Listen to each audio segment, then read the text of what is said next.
Môre sê Woensdagoggend, kuiertyd. Ek sit hier by 'n baie besonderse oranje roos.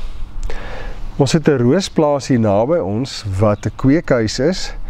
En ek weet nie watter ouderdom nie, dan sit hulle die rose, haal hulle uit, die kweekhuis uit en verkoop dit losstaande. En die spesifieke kleur het ons baie lank voorgewag. Die dag toe ek die oproep kry, hulle is daar, kon ek nie vinnig genoeg vir ons gaan haal nie. En al teken dat dit wel hierdie roos was die een lang enkele steel met die oranje roosknop. En so het ek en Marianne nou hierdie verwagting om te sien, hoe gaan die lekker lang roosstele lyk en daai besonderse oranje, wanneer hy hier by ons blom. En kry ons nou die verrassing van 'n leeftyd. Hier en daar is daar 'n enkel steel, maar die meeste, hier is 4, 5, 4, 3, daar's weer besig om drietjies te vorm. Dis asof dit wat hierdie roos geleer is om te doen vir al die jare, ewe skielik net nie meer vir hom geld nie. Want in daai gekontroleerde omstandighede het jy lang reguitstele gekry met 'n enkele roos aan. En hier waar 'n bietjie meer vryheid en bietjie ongekontroleerdheid is dit besig om te gebeur. En dit laat my besef, 1 Korinte 3, vers 6 en 7, as ou Paulus sê, ek Paulus plant en Apollos gooi nat, maar dis die Here wat laat groei. En in vers 7 sê hy, die les wat ek geleer het, dit gaan nie oor die een wat plant nie, dit gaan nie oor die een wat nat gooi nie, dit gaan oor die een wat laat groei, God. En ek beleef dit soms in my lewe. Ek werk so hard aan 'n projek. Ek visualiseer die uitkoms, daai lang reguit enkel steel. En dan staan ek op 'n oggend op en ek sien, nee, dit gaan nie enkel steel wees nie. Dit skielik nou 5 stele aan hierdie enkel stam. Ja, dit gebeur in ons persoonlike lewens, in ons verhoudingslewe. Jy sit soveel in 'n vriendskap en jy het die verwagting dat hierdie vriendskap hierdie formaat gaan aanneem en dat dit daardie enkel steel met die besonderse blom gaan wees. Maar dan kom jy agter, nee, die een wat dit laat groei het 'n ander plan.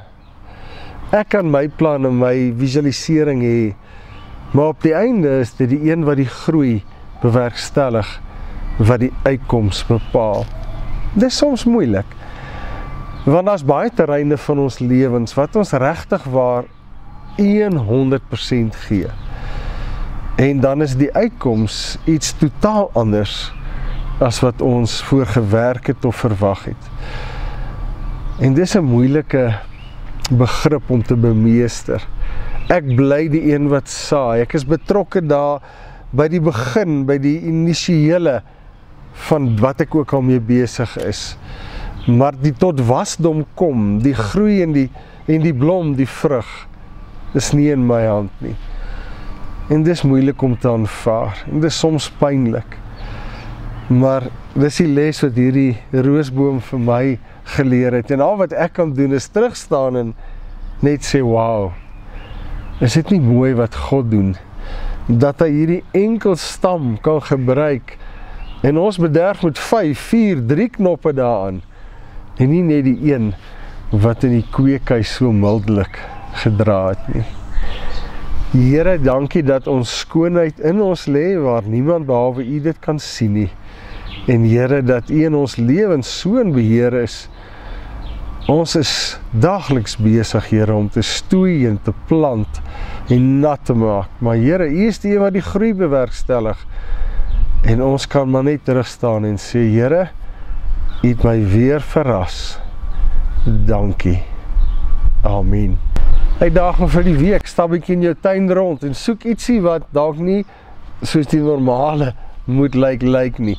En waardeer dit net. En sê dankie vir die Here as jy terugkyk op jou lewenspad, dat daar soms dinge is wat jy in detail beplan het en dit nie so uitgewerk het nie. En as jy terugkyk, dan besef jy, sjoe Here, U het tog die beste geweet. En as daar situasies nou is waarin jy vasgevang is en jy weet hoe die uitkoms moet lyk, sê vanoggend vir jouself, Here, dit gaan dalk nie 'n enkel steel nie, maar 'n 3 steel, 'n 5 steel wees. Ek los dit by U, en ek berus by die wete, U sal die beste weet. Ek groet jou, en 'n wonderlike week.